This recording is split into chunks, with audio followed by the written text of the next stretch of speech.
આજે ગુજરાતનું કોઈ પણ ગામ, કોઈ પણ ગલી એવી નહીં હોય કે જ્યાં દારૂ વેચાતો નહીં હોય. ગામથી લઈને ગાંધીનગર સુધી દારૂ વેચાય છે, પીવાય છે. એની પાછળનું જો એકમાત્ર કારણ હોય તો સરકારની નિષ્ફળતાઓ છે, સરકારની ઈચ્છા શક્તિનો અભાવ છે અને મોટા પ્રમાણમાં જે ગૃહ વિભાગમાં, પોલીસ ખાતામાં પૈસા અને હપ્તા લેવાય છે બુટલેગરો પાસેથી, એ એના માટે જવાબદાર છે. એક બાજુ ગૃહમંત્રી કહે છે કે વરઘોડા તો નીકળશે, બીજી બાજુ હોમ ડિપાર્ટમેન્ટ એમ કહે છે કે વરઘોડા અમે કાઢતા નથી, કાયદામાં એવી કોઈ જોગવાઈ નથી, એ નિયમો વિરુદ્ધ છે, અમે તો ખાલી બનાવ બને, ઘટના બને તો એનું રિકન્સ્ટ્રક્શન કરીએ. વસ્ત્રાલમાં હમણાં થોડા દિવસ અગાઉ જે ઘટના બની, જેમાં અમુક અસામાજિક અને ગુંડા તત્વોએ આતંક ફેલાવ્યો હતો, તેને લઈને ગુજરાત પોલીસે આ ગુંડા તત્વોને બરાબરનો મેથી પાક ચખાડ્યો હતો. તેનો વિડીયો પણ સોશિયલ મીડિયા પર વાયરલ થયો હતો. ત્યારે આ ઘટનાને લઈને વિપક્ષ નેતા અમિત ચાવડાએ મુખ્યમંત્રી ભૂપેન્દ્ર પટેલ અને ગૃહ રાજ્યમંત્રી હર્ષ સંઘવી પર આકરા પ્રહારો કરતા કહ્યું હતું કે ગૃહ વિભાગની નિષ્ફળતાને લીધે કાયદો અને વ્યવસ્થાની સ્થિતિ કથળી ગઈ છે અને બેફામ બનેલા અસામાજિક અને ગુંડા તત્વો સામે કાર્યવાહી કરવાના બદલે દેખાડો કરવામાં આવી રહ્યો છે. ત્યારે સાંભળીએ વિપક્ષ નેતા અમિત ચાવડાએ શું કહ્યું. આજે ગુજરાતનું કોઈ પણ ગામ, કોઈ પણ ગલી એવી નહીં હોય કે જ્યાં દારૂ વેચાતો નહીં હોય. ગામથી લઈને ગાંધીનગર સુધી દારૂ વેચાય છે, પીવાય છે. એની પાછળનું જો એકમાત્ર કારણ હોય તો સરકારની નિષ્ફળતાઓ છે, સરકારની ઈચ્છા શક્તિનો અભાવ છે અને મોટા પ્રમાણમાં જે ગૃહ વિભાગમાં, પોલીસ ખાતામાં પૈસા અને હપ્તા લેવાય છે બુટલેગરો પાસેથી, એ એના માટે જવાબદાર છે. વિદેશી દારૂ બીજા રાજ્યોની સરહદોમાંથી ગુજરાતમાં આવે, એ રાજસ્થાન હોય, મધ્યપ્રદેશ હોય, દીવ, દમણ કે સેલવાસની સરહદો હોય, ત્યાંથી જે મોટા પ્રમાણમાં ટેન્કરો કે કન્ટેનર લોડ જે વિદેશી દારૂ આવી રહ્યો છે, સરકાર પહેલા એમ કહેતી હતી કે અમે એવા સ્કેનર મૂકીશું કે આખા કન્ટેનરો સ્કેન થઈ જશે, એક બોટલ પણ દારૂ નહીં આવે. પણ સરકારના એ સ્કેનરો ક્યાં ગયા? કાં તો હપ્તા આપવાને કારણે સ્કેનરો બંધ થઈ ગયા છે. અંબાજીની બોર્ડરમાંથી રાજસ્થાનથી વિદેશી દારૂ આવે અને આણંદ જિલ્લામાં જઈને પકડાય અને સરકાર પછી એક પીએસઆઈ કે કર્મચારીને સસ્પેન્ડ કરવાની વાત કરે, પણ જે બોર્ડરમાંથી કન્ટેનર પ્રવેશ કરે છે ત્યાંના એસપી થી લઈ જેટલા જિલ્લાઓમાંથી પસાર થાય છે એ એસપીઓની કોઈ જવાબદારી નથી, એ વિસ્તારના રેન્જ આઈજીની કોઈ જવાબદારી નથી, તમારું જે આઈબી ને બાકીનું તંત્ર છે એની કોઈ જવાબદારી નથી, પણ ફક્ત ને ફક્ત કોઈ નાના કર્મચારી કે પીએસઆઈ પર કાર્યવાહી કરીને સરકાર વાહવાહી મેળવે છે. પણ સરકારની ઈચ્છા શક્તિનો અભાવ અને હપ્તાખોરીને કારણે આજે આખા ગુજરાતમાં પાણી ના મળે પણ દારૂ મળે છે, યુવાધન બરબાદ થઈ રહ્યું છે. નાની ઉંમરે યુવાનો નશાના રવાડે ચડીને મોતના મુખમાં ધકેલાઈ રહ્યા છે.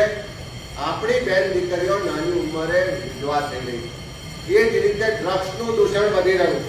હમણાં લોકસભાના પ્રશ્નોત્તરીમાં જવાબ આપવામાં આવ્યો કે આખા દેશના જે દરિયાકાંઠાના બંદરો છે ત્યાં જેટલું ડ્રગ્સ પકડાયું, એ 11,000 કરોડ જેટલી રકમનું ડ્રગ્સ પકડાયું, એમાંથી 7,350 કરોડની રકમનું ડ્રગ્સ ફક્ત ગુજરાતના બંદરો પરથી પકડાયું.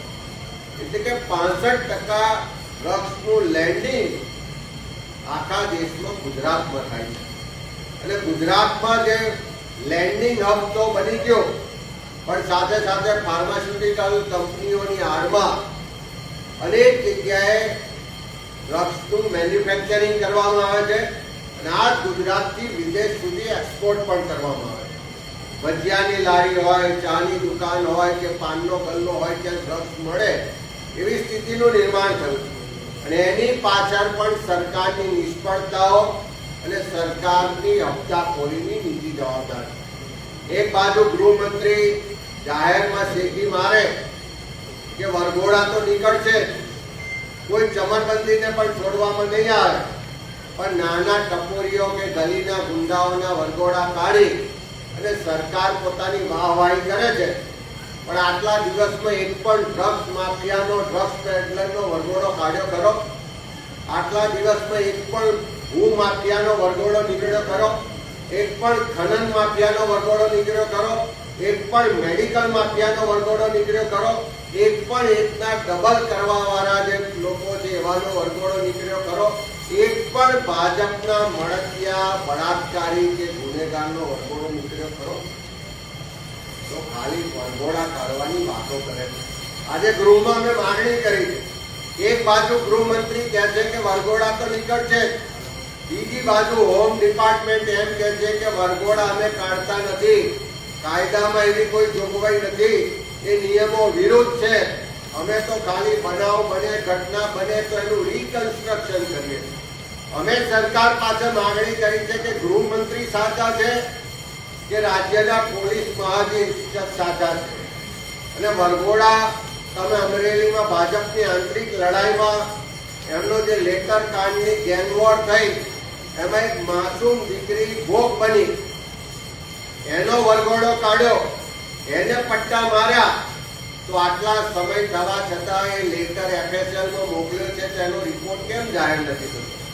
તમે દિલ્હી પ્રાય અધિકારીના વડપણમાં એક તપાસ સમિતિ નીકળી છે તો એનો રિપોર્ટ કેમ નથી થતો? કે દિલીપભાઈ સંઘાણી હોય કે ત્યાંના પૂર્વ સાંસદ હોય, એમણે ભ્રષ્ટાચારના આક્ષેપોની તપાસ માટે નાર્કો ટેસ્ટ કરાવવાની વાત કરી, તો એનો નાર્કો ટેસ્ટ કેમ નથી થતો?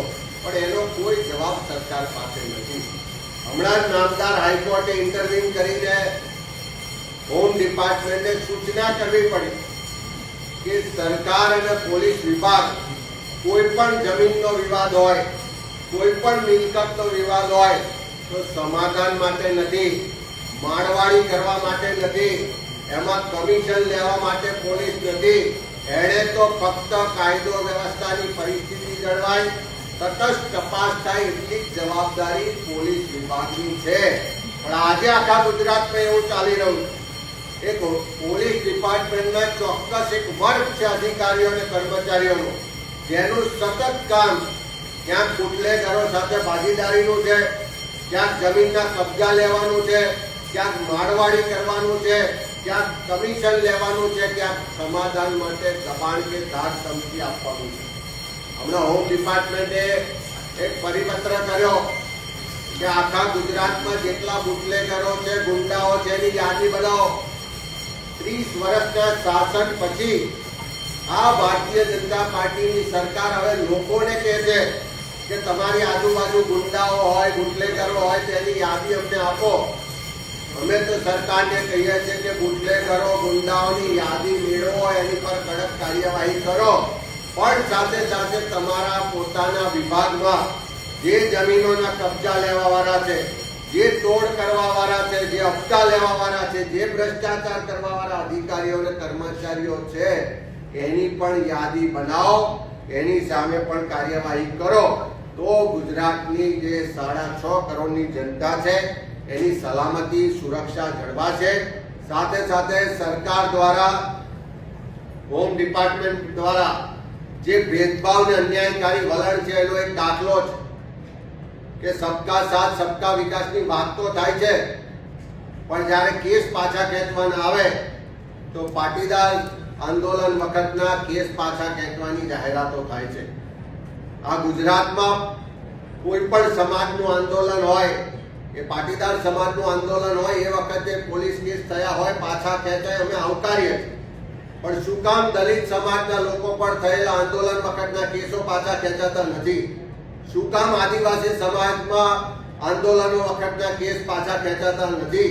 શું કામ ફિક્સ પગાર, કોન્ટ્રાક્ટ, આઉટસોર્સિંગના માટે આંદોલનો થયા હોય, આંગણવાડીની બહેનોએ આંદોલન કર્યા હોય, LRDના જે બહેનો હતી, જે યુવાનો હતા, એણે આંદોલન કર્યા હોય, એના કેસો કેમ પાછા નથી ખેંચાતા? શું કામ કોળી ઠાકોર સમાજના લોકો પર જે કેસ થયા છે પાછા નથી ખેંચાતા? આવા ગુજરાતના ક્ષત્રિય સમાજ હોય, કોળી ઠાકોર સમાજ હોય, દલિત સમાજ હોય, લઘુમતી સમાજ હોય કે બીજા સમાજો હોય, આના વખતના આંદોલનના કેસો શું કામ નથી ખેંચતા? આ ભેદભાવ વાળું વલણ સરકારનું કેમ છે? અમારી માંગણી છે કે પાટીદાર સમાજ પર આંદોલનના જે કેસ પાછા ખેંચ્યા એ જ રીતે ગુજરાતના બાકીના સમાજો, બાકીના વર્ગના લોકો પર જે આંદોલન વખતના કાર્યક્રમો વખતના કેસો છે એ કેસો સરકાર પાછા ખેંચે. આજે ગુજરાતમાં કાયદાનું શાસન નથી, કોઈને પણ સરકારનો, પોલીસનો, પ્રશાસનનો ડર નથી રહ્યો. સરકાર કાયદો વ્યવસ્થાની સ્થિતિ જાળવવામાં નિષ્ફળ રહી છે. લોકોની સુરક્ષા, સલામતી ભગવાન ભરોસે છે. એ નિષ્ફળ ગૃહ વિભાગની ચર્ચામાં આજે અમે માંગણીઓ ઉજાગર કરી. ત્યારે અમિત ચાવડાએ જે કહ્યું તેને લઈને આપનું શું માનવું છે તે કોમેન્ટ સેક્શનમાં જણાવો અને વધુ અપડેટ્સ માટે જોતા રહો વાઇબ્સ ઓફ ઇન્ડિયા. આભાર.